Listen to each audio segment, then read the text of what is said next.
शांति। प्रातः क्लास चल रहा था 26 जुलाई 1964 रविवार।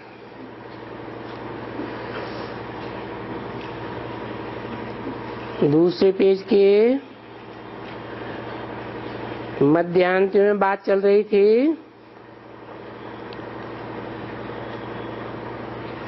इस विनाश के टाइम पर भारत में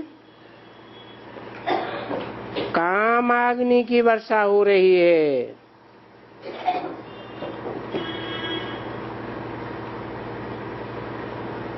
ऐसे ही कहेंगे,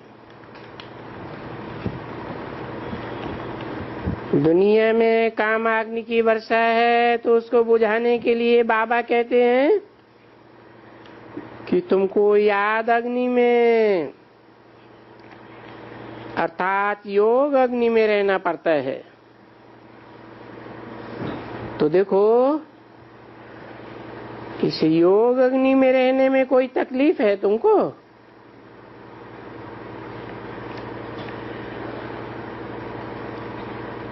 तकलीफ की तो कोई बात नहीं है,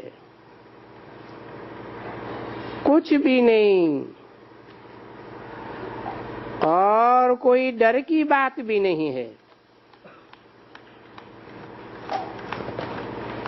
वो अग्नि तो है नहीं।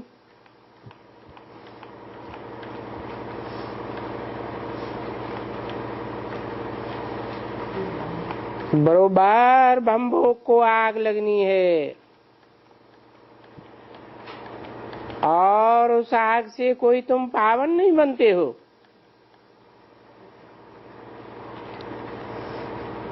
नहीं ऐसे कोई दूसरे मनुष्य समझते होंगे कि ये जो आग लगती है,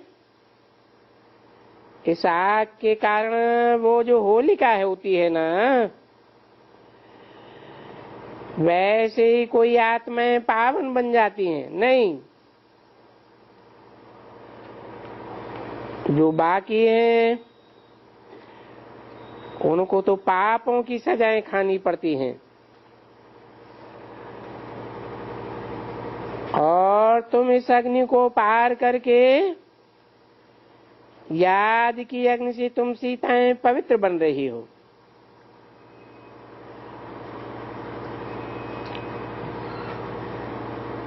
तो तुम बच्चे अभी अपन को सीताएं समझते हो ना।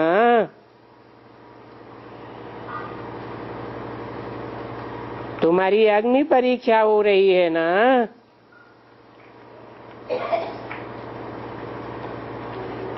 तुम सब सीताएं हो, नंबरवार। पुरुष भी सीताएं हैं,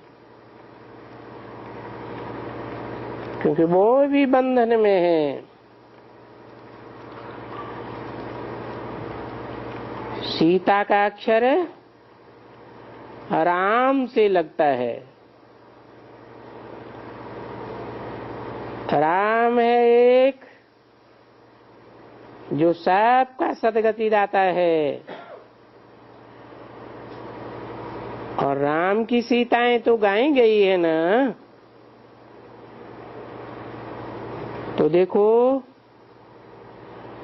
बाबा समझाते हैं तुम सभी सीताएं हो जो बैठ करके अपने बाप राम को याद करती हो।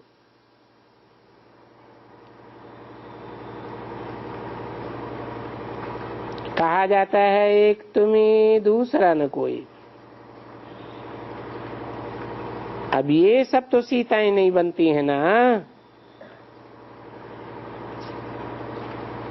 तुमको बाबा पार ले जाते हैं। तुम जानती हो कि बरोबर बाबा आया हुआ है और हमको उस पार ले जाने के लिए युक्तियां बताई रही। किस पार ले जाने के लिए? ये संसार विषय सागर है ना। इस विषय सागर से कहो या विषय वैतरणी नदी कहो, इससे पार ले जाने के लिए बाबा आया हुआ है। और ये उस मांझी या खेवैया की बात नहीं है जो पानी से बाहर ले जाते हैं।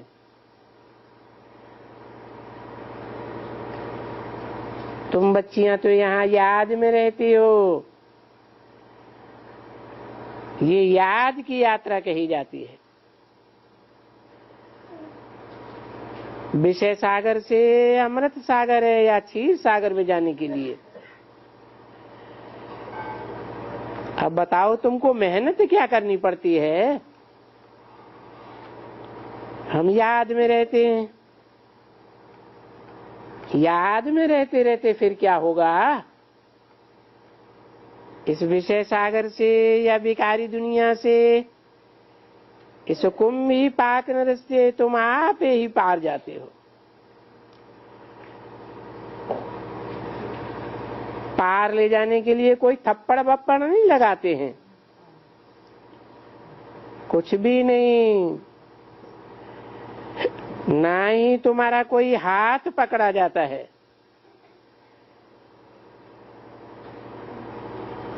तुम सिर्फ कहती हो बाबा मैं आपकी हूं।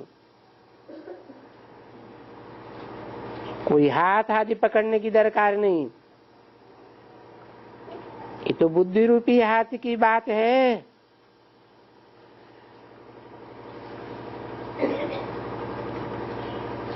फलाने फलाने की दरकार नहीं, सिर्फ बुद्धि से याद करना है। और इसमें बुद्धि काम करती है, आत्मा मेहनत करती है। दुनिया नहीं जानती है कि हम आत्मा मेहनत करती है, शास्त्र पढ़ती है, विद्वान बनती है। वो तो कहेंगे हम आत्मा बैरिस्टर बनती है, इंजीनियर बनती है, जज बनती है।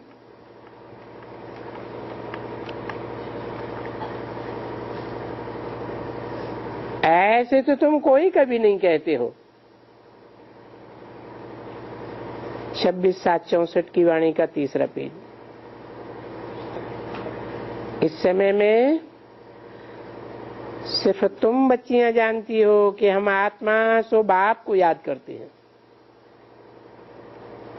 इस याद से हम इस विषय सागर के उस पार क्षीर सागर में पहुंचेंगे। अब बच्चे ये तो जानते हैं कि क्षीर सागर कोई निर्वाण धाम को नहीं कहा जाता है, क्योंकि क्षीर सागर विषय सागर के साथ कंपेयर करते हैं। तो फिर क्षीर सागर को भी यहाँ का ही कहेंगे। बच्चे जानते हैं कि बरोबर बाबा को याद करने से हम क्षीर सागर में चले जाएंगे, क्योंकि 84 जन्म पूरा हुआ। बाबा ने रात को भी बताया था, ये पक्का याद करो, बहुत सस्ती पॉइंट है और सहज पॉइंट है। अभी 84 का चक्र पूरा हुआ और हमको जाना है घर। अभी देखो ये समझाने की कितनी बातें हैं। वास्तव में उनमें कुछ भी बात आती नहीं है, बस 2 अक्षर। फिर भी पिछाड़ी में कहते हैं 2 अक्षर याद करो। कौन से 2 अक्षर? गीता में क्या बताए? मन मना भव मध्याजी भव। अपने बाबा को याद करो, स्वर्ग को याद करो।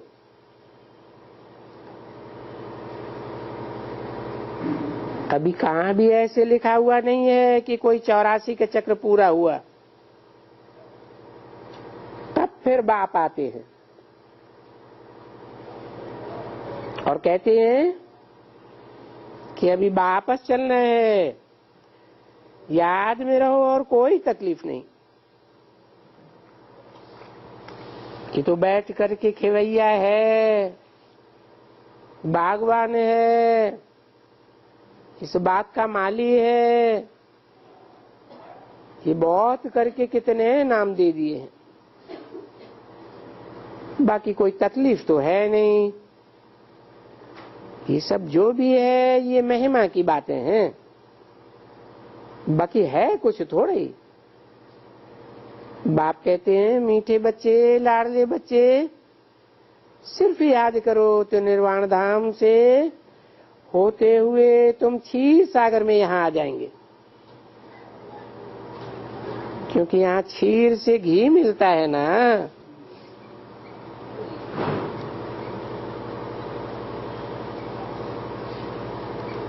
तो इसलिए कहा जाता है घी की नदियां। तो घी की नदियों से पहले तो क्षीर सागर चाहिए। क्या हुआ क्षीर सागर और क्या हुआ घी? हैं? क्षीर सागर हुआ ज्ञान का सागर और घी क्या हुआ? याद। तो देखो कितनी महिमा लिखी है जिसका कोई अर्थ नहीं समझ सकते। और ये महिमा कौन से युग की है? संगम युग की है। तो बोलते हैं रक्त की नदियों के बाद घी की नदियां बहती हैं। ये रक्त की नदियां क्या है?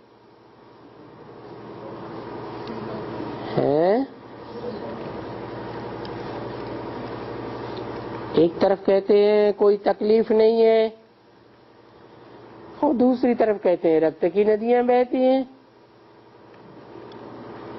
तो तकलीफ नहीं होगी है? एक तरफ हाहाकार और दूसरी तरफ जय जयकार। तो जिधर हाहाकार होता है वहां रक्त की नदियां। यहाँ ब्राह्मणों की दुनिया में रक्त की नदियां कौन सी हैं? हाँ, जैसे इस शरीर में खून बहता है, शुद्ध खून भी बहता है और काला शुद्ध खून भी बहता है। ऐसे ही आत्मा में अच्छे संकल्पों का खून और बुरे संकल्पों का खून भी बहता है। तो ये खून की नदियां हैं। बाद में घी की नदियां बहती हैं। तो घी के लिए क्षीर जरूर चाहिए।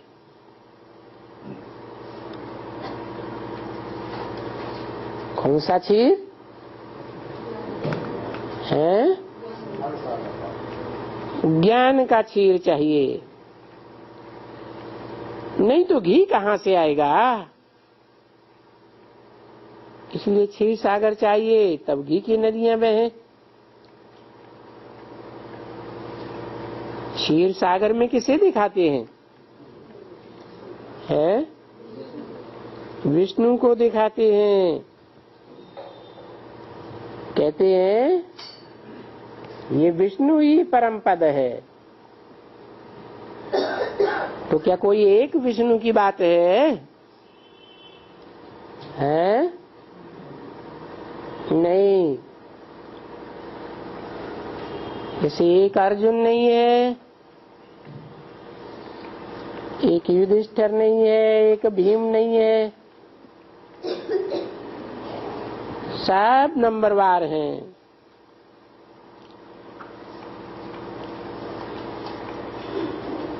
संगम युग की बातें हैं।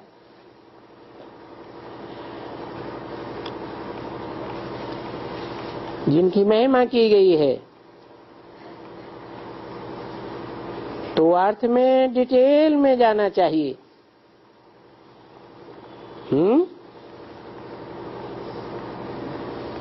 क्या डिटेल में अर्थ हुआ? विष्णु कहाँ लेटा हुआ है? अरे क्षीर सागर में तो सांप है, और सांप के ऊपर है विष्णु है। सांप किसे कहा जाता है? विकारी को सांप कहा जाता है। तो ऐसे तो कोई सांप को छुए तो डर जाए, जैसे आधे प्राण ही निकल जाते हैं।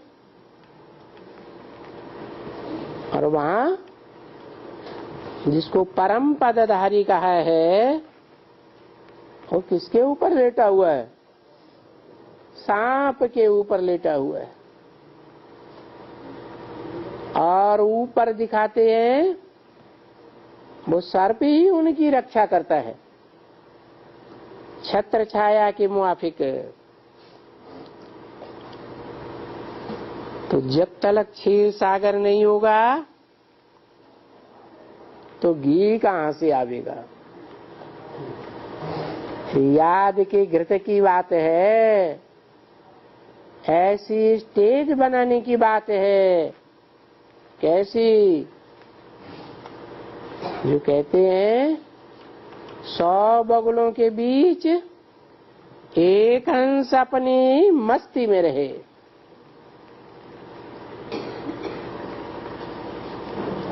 सांप को सैया बना दिया।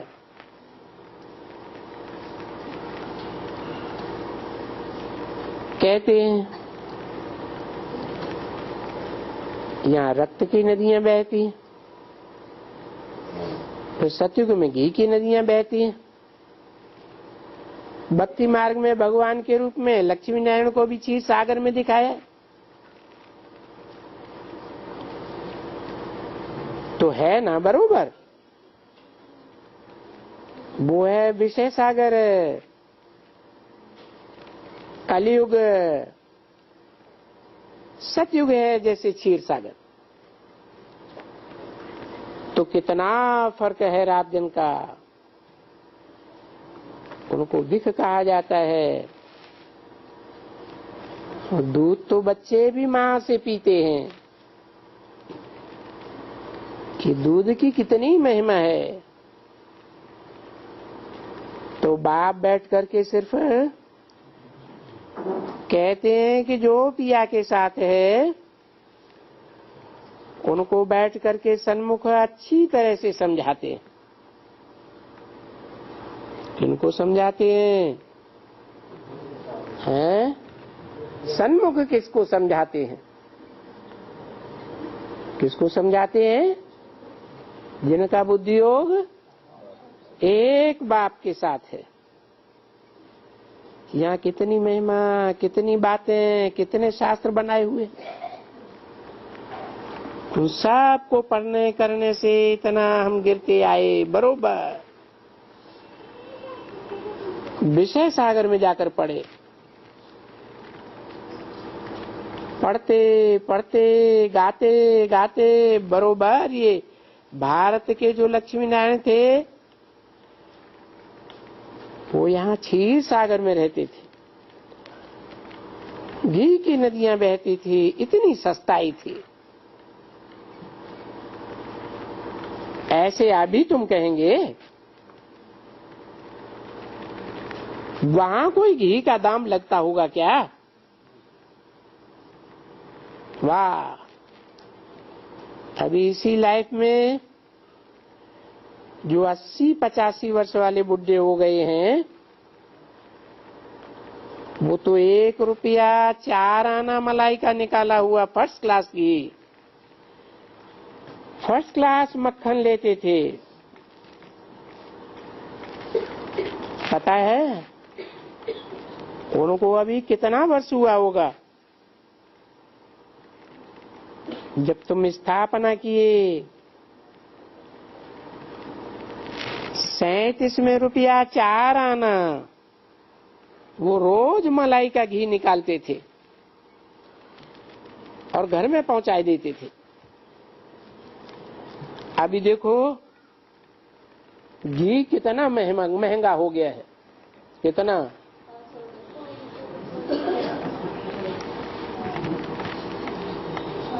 500 और कहीं कहीं तो 700 रुपया महंगा। यहाँ तो सब चीज महंगी मिलती है। और वहां माने कहाँ? सतयुग में तो आज की बात 85 साल पहले की बात बताई। और 5000 साल पहले क्या होगा? कितना सस्ता होगा? है कोई दाम ही नहीं। वहां तो बिल्कुल ही खर्चा नहीं लगेगा। उसको कहा जाता है डैम चीप, यानी वहां कुछ खर्चा लगता ही नहीं।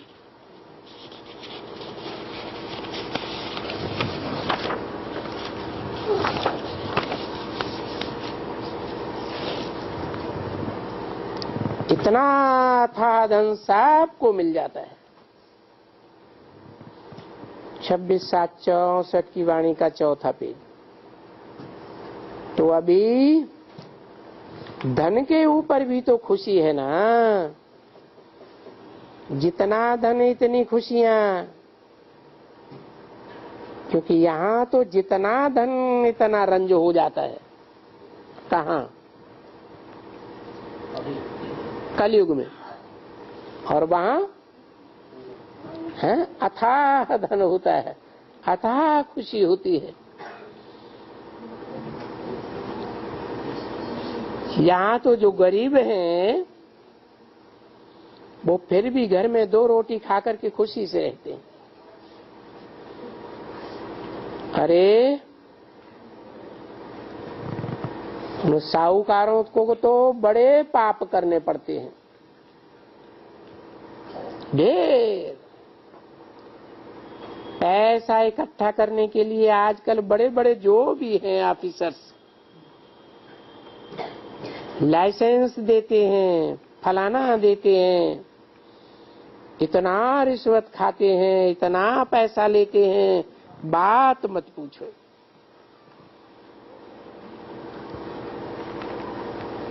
एक एक केस 50-50 लाख का करते हैं रिश्वत खाने का।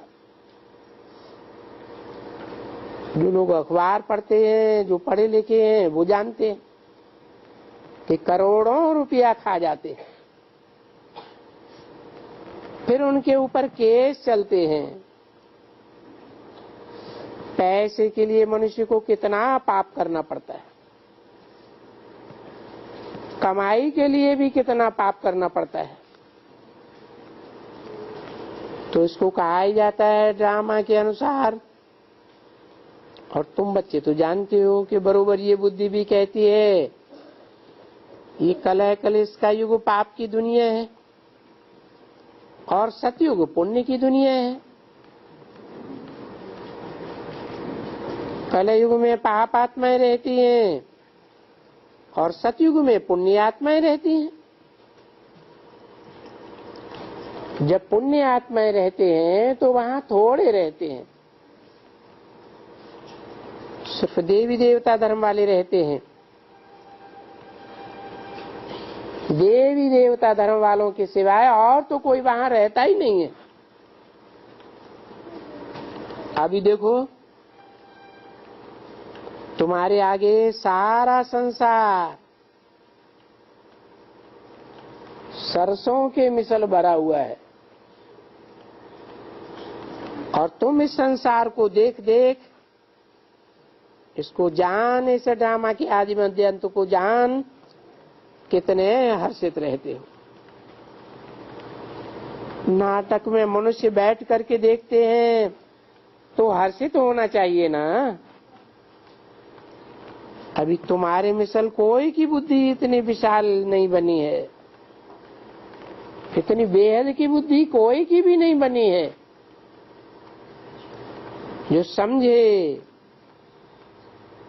उफ, सतयुग में कितने थोड़े होते हैं।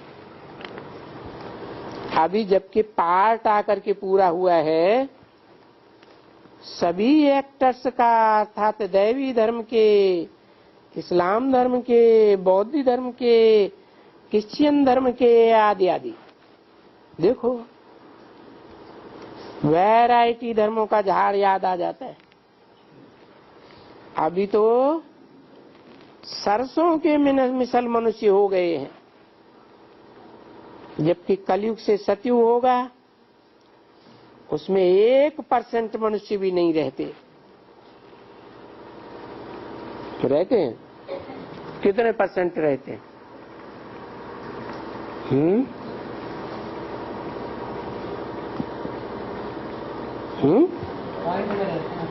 अरे 500 करोड़ में कितने रहते हैं? 4.5 लाख, बिल्कुल थोड़े। और यहाँ तो 500 करोड़। वहां गाया हुआ है, विवेक भी कहता है, बाबा ने समझाया था कि गाते हैं फकीरानो, तुम बच्चे राजयोगी फकीर हो और वो भी फकीर होते हैं, तुम भी फकीर हो, लेकिन तुम राजयोगी हो, वो हठ योगी फकीर होते हैं। तुमको कोई भीख नहीं मांगनी पड़ती है और उनको तो भीख मांगनी पड़ती है। वो तो बैगर फकीर हैं और तुम तो रायल फकीर हो, क्योंकि बाप के बच्चे हो। तो वास्तव में कहना तो पड़े ना, सन्यास किया है ना, तब तुमको फिर राजयोगी भी कहते हैं। तो गाया जाता है फकीरों साहब, सच्चा साहब लागंदा बहुत प्यारा। ये छोटेपन में गाते थे। अभी एक जन्म की बात है, परंतु आगे भी जाते होंगे। बहुत भारतवासी गाते हैं फकीरानो साहब लागंदा प्यारा। वो जो फकीर हैं सन्यासी, उनको साहब का पता ही नहीं है, बिल्कुल ही नहीं। फिर उनके पिछाड़ी फकीरों ने साहब लागंदा प्यारा। तुम राजयोगियों को बाबा बहुत प्यारा लगता है। सबका सच्चा साहब तो वो है, उनको सच्चा साहब भी कहते हैं। सच्चखंड स्थापन करने वाला सच्चा साहब, जो बैठ करके तुमको सच्चखंड का मालिक बनाते हैं, उसको कहा ही जाता है सच्चखंड की स्थापना करने वाला सच्चा साहब। और गाते भी हैं फकीरानो। अभी तुम फकीरानो हो, भक्ति मार्ग में जो गायन होता है वो पास्ट हो गया। घट ही में सूर्य, घट ही में चंद्रमा, घट ही में 9 लाख तारा, फकीरानो साहब लागंदा प्यारा। क्या मतलब? घट माने है, घट माने घड़ा, घट में ही सूर्य, घट में ही चांद। क्या मतलब हुआ? घट में ही 9 लाख तारा। अरे नहीं बुद्धि में आता है? अरे एक ही बीज है जिसमें सूर्य भी समा जाता है, चांद भी समा जाता है, और इस बीज में सारा वृक्ष समाया हुआ है। कितने तारे हैं जमीन के? 9 लाख सितारे हैं। तो देखो, ये हुआ फकीरानो साहब ला गंदा प्यारा। जो भी भगत होते हैं वो बहुत गाते हैं, बाबा वो सोरदा होता है ना, एक तारा, उस एक तारे के ऊपर ये इतना गीत गाते हैं।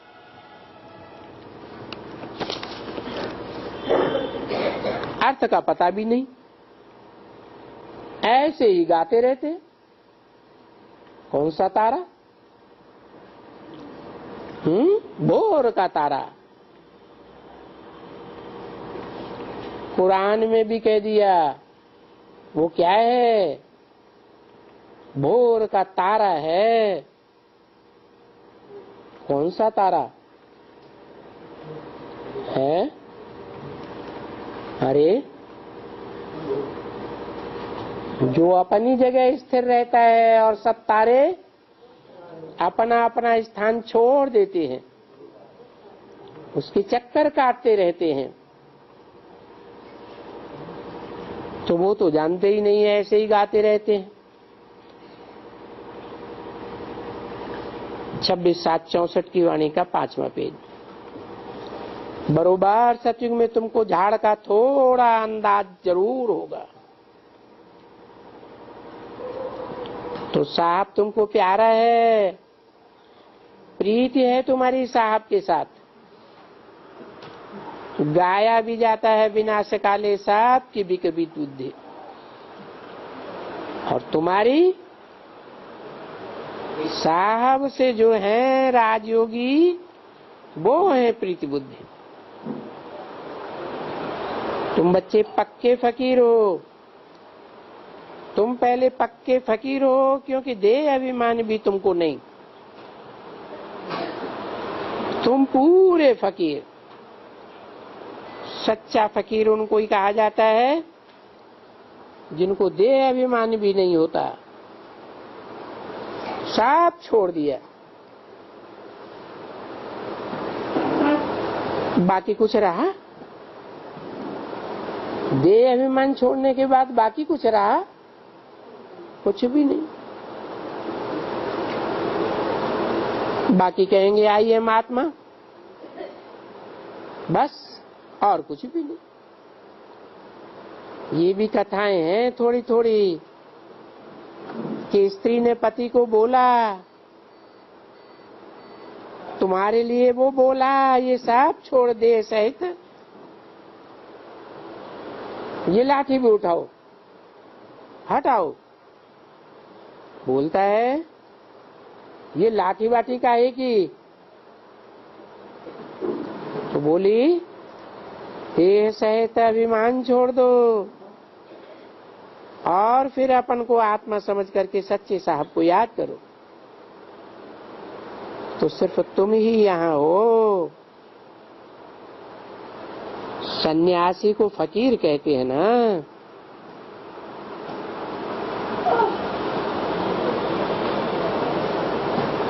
ऐसे थोड़ी है कि फकीर कोई खाते नहीं है, वो फकीर तो फाका मारते हैं। तुम तो गृहस्थ व्यवहार में रहते हुए फकीर हो, सन्यासी हो। तुम कोई वो फकीर नहीं हो, भिखारी नहीं हो, तुम तो रायल फकीर हो। बच्चे अभी जानते हैं कि बिल्कुल अच्छी तरह से है कि अभी हम सच्चे बाबा को याद करने से बिल्कुल अमीर बनते। तो अभी तुम फकीर चंद हो, पीछे तुम अमीर चंद बनेंगे। परंतु फकीर कैसा बना, कैसे बना दिया?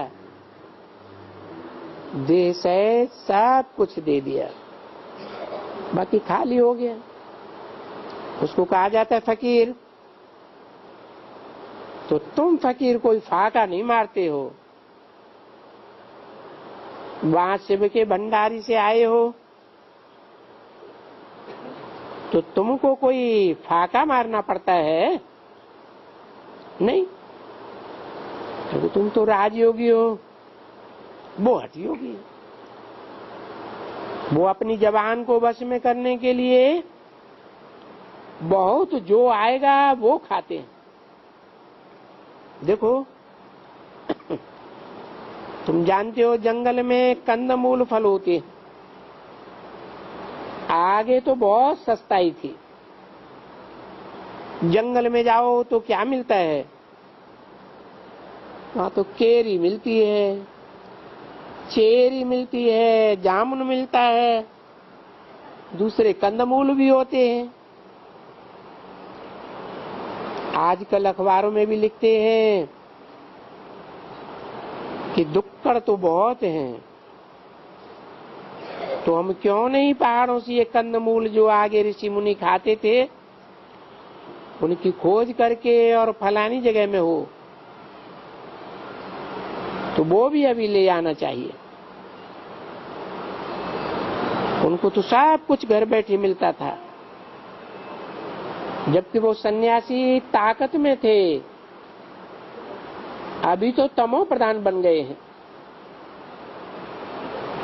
तो कहाँ भी पहाड़ों पर, यहाँ ऊपर में पहाड़ी पर जाओ,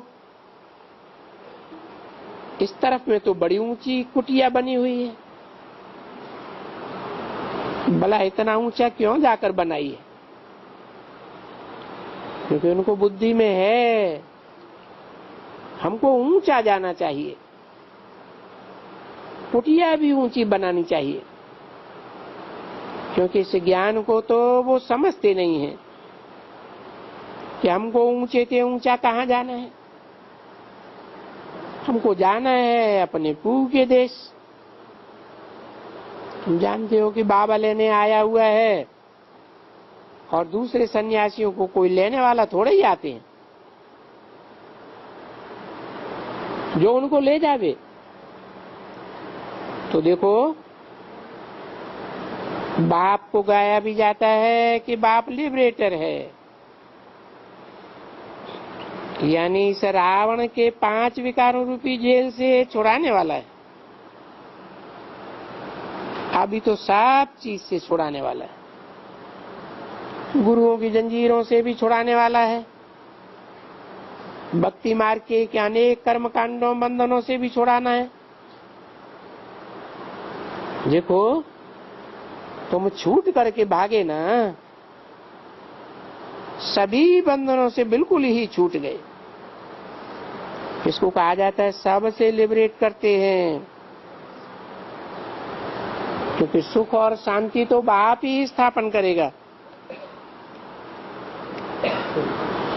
यहाँ तो सबको टाइटल मिल जाता है, इनाम मिलता रहता है, पीस प्राइज मिलती है। मालूम है तुमको बाप कितनी पीस प्राइज देते हैं? और वो पीस प्राइज कितनों को देते हैं? कितनों को देते हैं? है? अरे यही पता नहीं कि बाप कितनों को पीस प्राइज देते हैं? हैं? 500 करोड़ को देते हैं। और पीस तो कोई स्थापन नहीं होती है।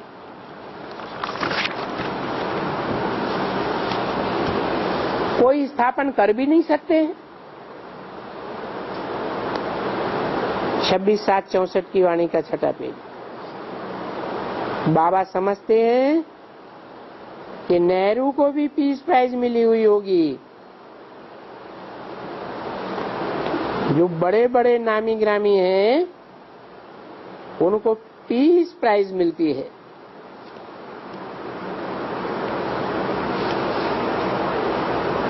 आपस में मिल जाने का प्रयत्न करते हैं।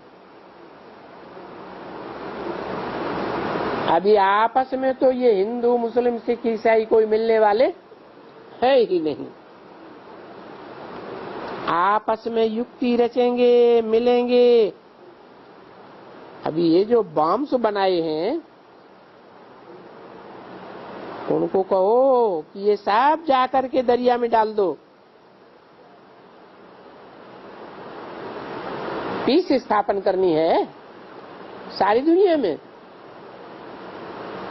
ये बम्स किस लिए बनाए हैं? लड़ने के लिए बनाए हैं ना, तो दरिया में डाल दो। कभी नहीं डालेंगे। पीस के लिए कितना माथा मारते हैं, पीस कॉन्फ्रेंस।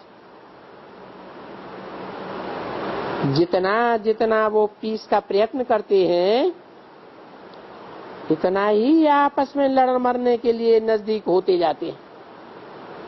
कौन? किसकी बात बताई है? अरे दुनिया वालों की बात बताई। अच्छा, ब्राह्मणों की दुनिया में ऐसी शूटिंग नहीं होती है पीस कॉन्फ्रेंस की?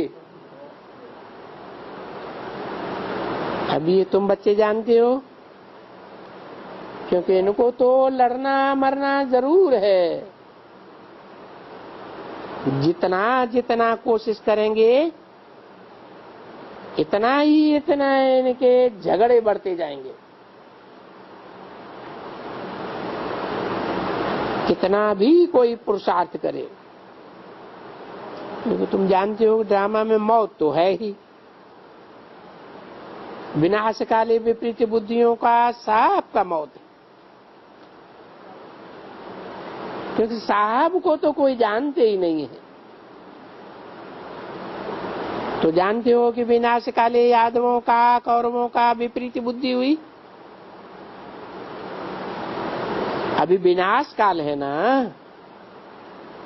देखो कितनी विपरीत बुद्धि है। कोई भी धर्म को नहीं मानते हैं।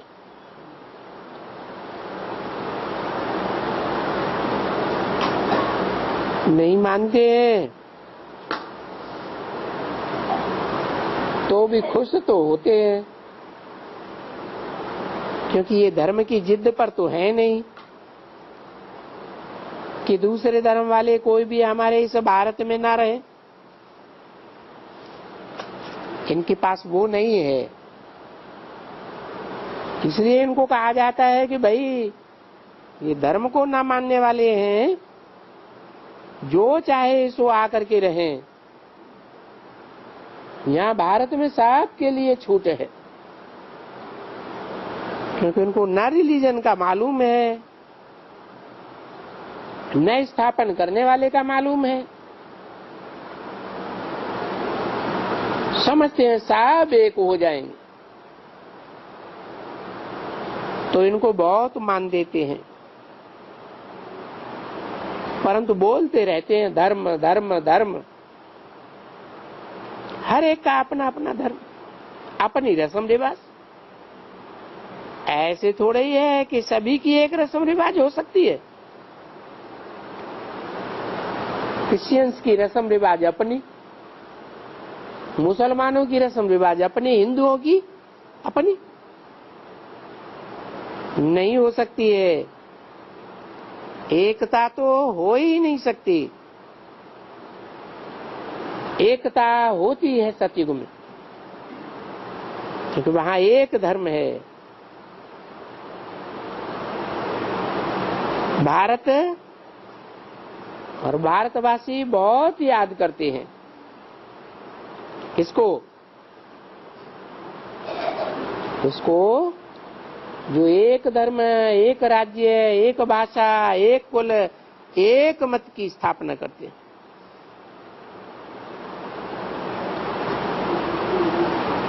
अभी भी ऐसे ही कहते हैं कि वर्ल्ड वन ऑलमाइटी अथॉरिटी राज्य हो।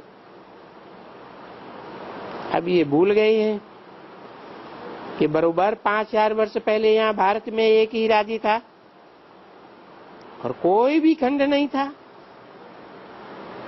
सारी दुनिया में एक भारतीय खंड था। बाबा ने समझाया भारत खंड अविनाशी खंड है। क्यों?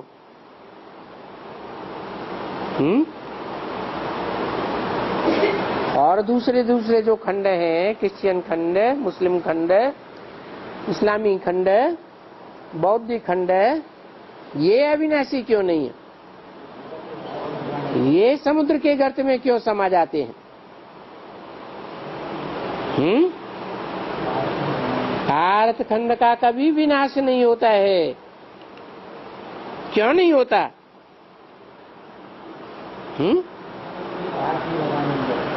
भारत में भगवान आते हैं। क्यों आते हैं भारत में? है भारत में भगवान इसलिए आते हैं कि जितना भारतवासी पवित्रता को महत्व देते हैं, इतना दूसरे धर्म खंड वाले प्योरिटी को उतना महत्व नहीं देते। तो ये बात कितनी अच्छी है समझाने की। बरोबर जब स्वर्ग था तो और कोई धर्म नहीं था, अभी और धर्म है, खंड बहुत है, बहुत धर्म। तो बच्चे जानते हैं कि और सभी खंड नहीं रहेंगे, है? क्यों नहीं रहेंगे सभी खंड? क्योंकि है, अरे गर्त में क्यों समा जाएंगे? क्योंकि अति का अंत हो जाता है, इम्प्योरिटी की अति हो जाएगी, फिर भारत खंड ही रहेगा और सभी विनाश को प्राप्त हो जाएंगे। ये बातें तो बुद्धि में बच्चों की है ना। ये सभी बातें जो सर्विस पर उपस्थित हैं, कुछ न कुछ उनकी बुद्धि में ठहरती हैं। जो कोई को कुछ न कुछ पॉइंट समझा सकते हैं, तो जो पिया के साथ है उनके लिए ज्ञान और योग की नॉलेज है। बस तुम बैठ करके पढ़ते हो, अभी जानते हो, ये बुद्धि में है। और लाहा भी कहता है कि जरूर राजयोग में ये जो नॉलेज हुई, वो कहते हैं मैं तुम्हें मनुष्य से देवता बनाऊंगा, मनुष्य से राजाओं का राजा बनाऊंगा। तो जरूर तुम्हारी एम ऑब्जेक्ट है। अभी ऐसे तो कोई भी सत्संग नहीं है जिनमें कोई कह सके कि तुमको 100 राजाओं का राजा बनाता हूं। बाबा ही आकर के कहते हैं कि मैं तुमको 100 राजाओं का राजा बनाता हूं। वो क्या कहेंगे कि नहीं? श्री कृष्ण भगवान वाच, मैं तुम्हें राजाओं का राजा बनाता हूं। श्री कृष्ण भगवान वाच, राजयोग सिखाता हूं, तुम राज ऋषि हो। अब ये कौन कहते हैं? साकार कहते हैं या निराकार कहते हैं? निराकार परमपिता परमात्मा, जिनको इन लोगों ने सर्वव्यापी कह दिया है। साकार होगा तो सर्वव्यापी होगा। अच्छा, निराकार है तो सर्वव्यापी है। निराकार का अर्थ नहीं समझते। जब सर्वव्यापी है तो कोई को पता थोड़ा ही पड़ेगा कि भगवान फिर आवेगा, कब आवेगा। जबकि है ही सर्वव्यापी, तो फिर बस सर्वव्यापी ही सर्वव्यापी। 26/7/64 की वाणी का 7वां पेज। जब सर्वव्यापी है तो कुछ बात ही नहीं आने जाने की, तो पता भी नहीं है कि तभी कोई आने वाला है। भक्तों का भक्ति का फल देने वाला कोई आने वाला है, तो जरूर कोई होगा ना। अगर सर्वव्यापी है तो फिर एकदम कोई बात ही नहीं उठती। तुम भी भगवान, हम भी भगवान, जिधर देखता हूं उधर तू ही तू। ऐसे भी कोई कोई हैं जो कह देते हैं, पता नहीं कहां से हमको एक चिट्ठी भी आई थी, मैंने उनको लिख दिया, ये कहां से सीखे हो, जिधर देखता हूं उधर तू ही तू। चिट्ठी में एक अक्षर लिखा था, ये यीशु को मालूम होगा, हमें नहीं मालूम।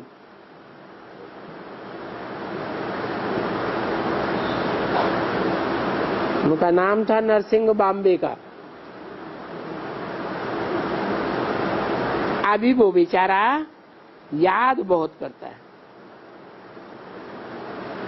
फिर तो तुम बहुत याद पड़ते हो, जिधर देखता हूं उधर तू ही तू। अभी वो फिर ज्ञान उल्टा हो गया, यानी निश्चय बुद्धि ज्ञान बयान।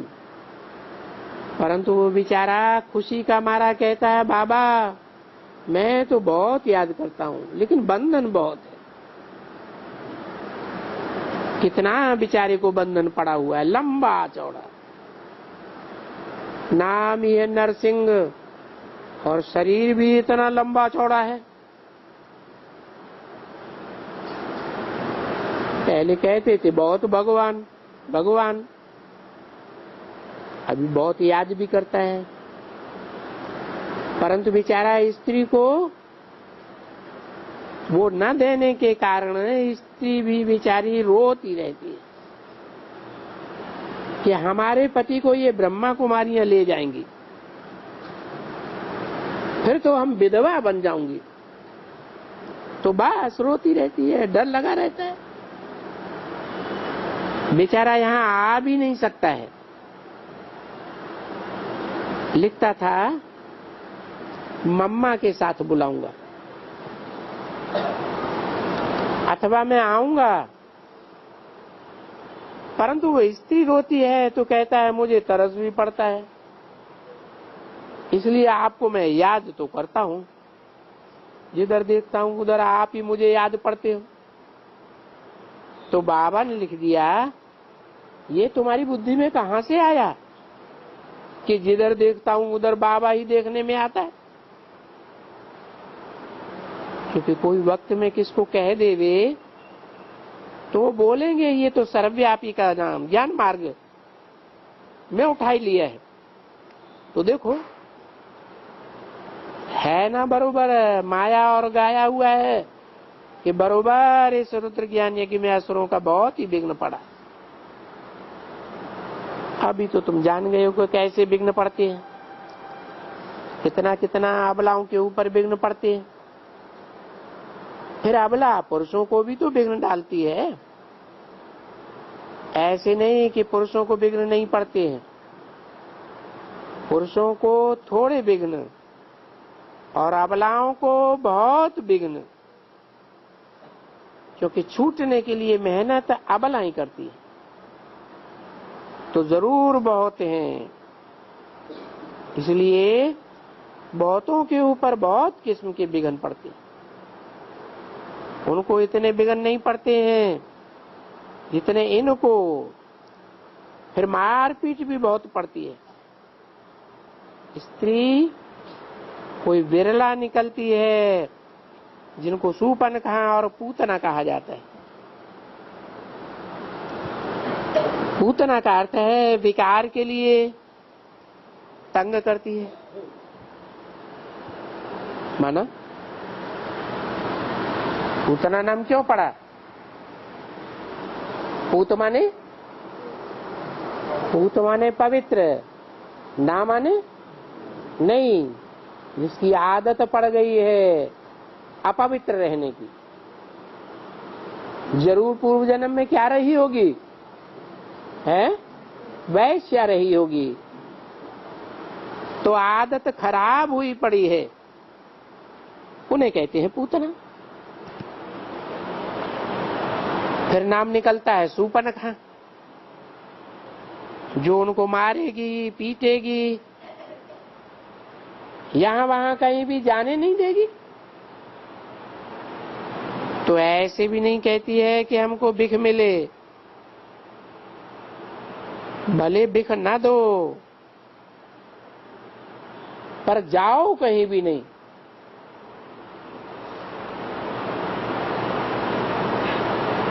देखो बहुतों को डर लग गया है।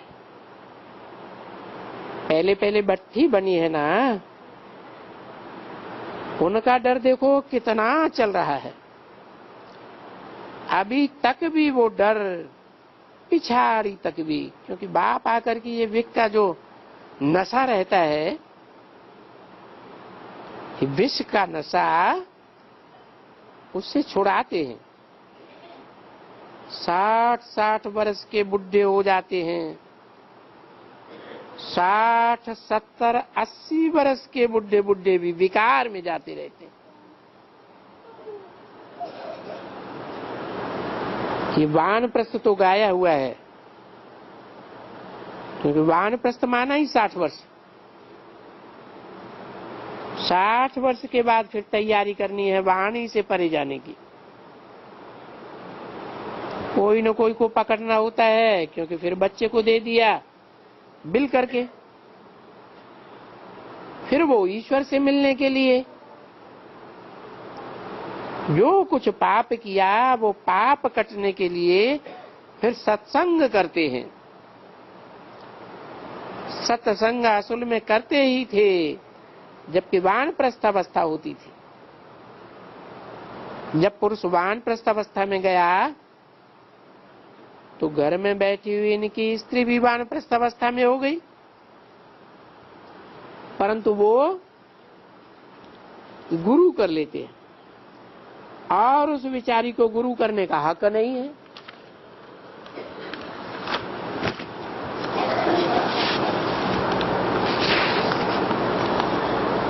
और यहां हक मिलता है तुमको। क्या क्या मतलब हुआ?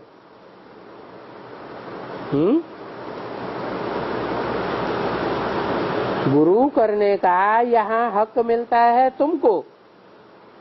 और भक्ति मार्ग में पुरुष स्त्री घरवार को छोड़ के जाते थे, उनको गुरु करने का हक होता था और स्त्री को हक नहीं।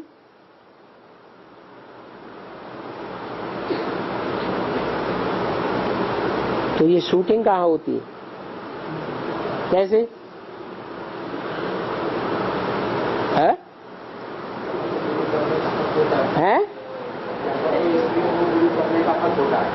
स्त्रियों को यहाँ कहाँ स्त्री, यहाँ तो रुद्रमाला के मणके हैं, सब पुरुष हैं। यहाँ तो आत्मा है ना, आत्माओं को पढ़ाते हैं ना। तो आत्माएं स्वभाव संस्कार से पुरुष है या स्त्री है? हैं? पुरुष है। तो तुमको हक है क्या? क्या हक है? तुम गुरु करते हो, तुमको गुरु मिलता है ना, मिलता है, तुमको गुरु मिलता है। और उनको माने किनको है? हाँ, तो उनको गुरु करने का हक नहीं है। यहाँ हक मिलता है तुमको, यहाँ माने संगम युग में गुरु करने का, सदगति करने वाले का, उससे मिलने का हक तुमको मिलता है। 26/7/64 की वाणी का 8वां पेज। पहले पहले सदगुरु ने ज्ञान कलश रखाई है माता के ऊपर। देखो कितना फर्क हो गया है। पहले पहले माने कब? आज में कौन था सदगुरु? सदगुरु साकार होता है या निराकार होता है? साकार होता है। कौन था सदगुरु जिसने माता के ऊपर ज्ञान कलश रखा है? यज्ञ के आदि में माताएं गुरु बन करके बैठी हुई थी। देखो अब कितना फर्क हो गया।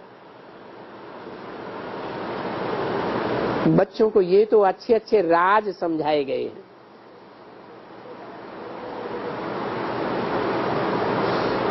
अरे मीठे मीठे बच्चे, तुम राज ऋषि हो। क्या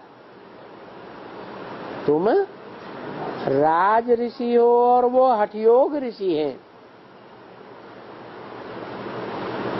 क्या ऋषि माने पवित्र, लेकिन वो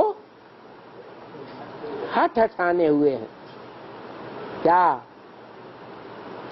उन्होंने हठ पकड़ रखा है कि क्या हठ पकड़ रखा है? हैं? हठ क्या पकड़ रखा है? हैं? अरे कोई भगवान नहीं हो सकता। क्या शिवोहम ब्रह्मास्मि, हमें ही भगवान है, हम ईश्वर के स्थापन करेंगे। तुम राजाई के लिए करते हो और नई दुनिया के लिए करते हो।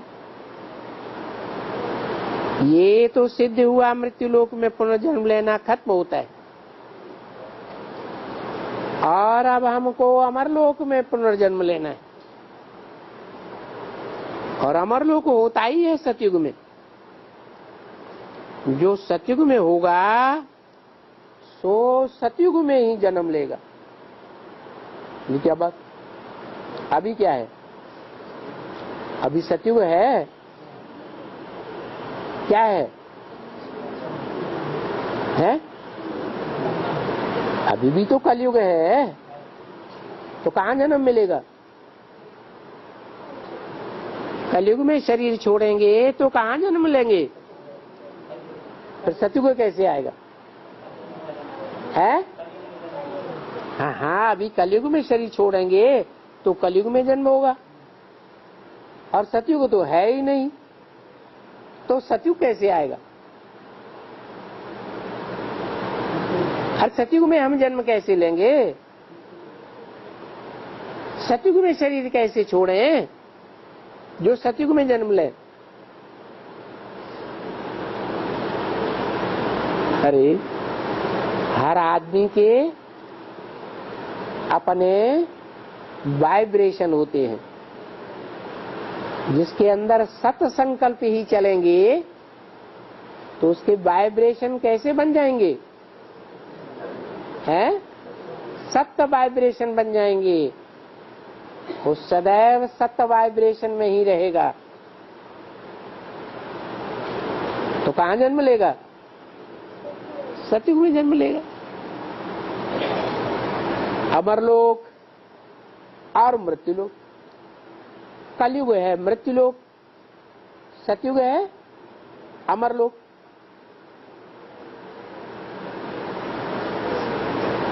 वेद की भाषा में मरना और जीना किसे कहा जाता है? हैं? निश्चय बुद्धि माना जीना, और अनिश्चय बुद्धि माना मरना। तो कौन मरते हैं? कलयुग में कौन मरते हैं? कलह क्लेश के युग में कौन मरेंगे? है? झूठ युग है, झूठ खंड है, तो मरने वाले झूठ खंड में ही जन्म लेंगे। तो क्या करें? सतयुग तो है नहीं,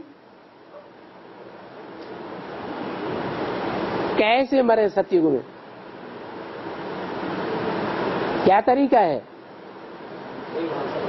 हैं? ये जो झूठी दुनिया है, झूठी माया, झूठी काया, झूठा सब संसार, आत्मा तो सच्ची है। 5 तत्व झूठे, लेकिन आत्मा तो सचखंड से आई है ना। तो क्या करें? सदैव श्रीमत के अनुकूल सत्य संकल्पों में रहने से हमारा वाइब्रेशन, हमारा वायुमंडल, हमारी दुनिया क्या बन जाएगी? सचखंड बन जाएगी। आप मुए मर गई दुनिया। तो सचखंड में ही जन्म लेते हैं।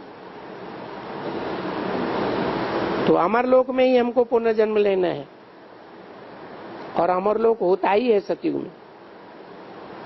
जो सतयुग में होगा सो सतयुग में ही पुनर्जन्म लेगा। वहां कोई ये नहीं कहा जाएगा कि लेफ्ट फॉर हेवनली अबोर्ड या स्वर्ग पधारा, ऐसे कोई नहीं कहेंगे। कहां की बात है? ये कहां की बात? स्वर्ग पधारा नरक में कहते हैं या स्वर्ग में कहते हैं? नरकवासी कहते हैं स्वर्ग में पधारा। और हम सत संकल्पों के वाइब्रेशन में वायुमंडल में शरीर छोड़ेंगे तो हम कहेंगे स्वर्ग पधारा। क्यों है? कहने की जरूरत ही नहीं, क्योंकि स्वर्ग में जो मरेंगे वो तो स्वर्ग में ही रहेंगे, जाने आने की बात ही नहीं। अच्छा, ओम शांति।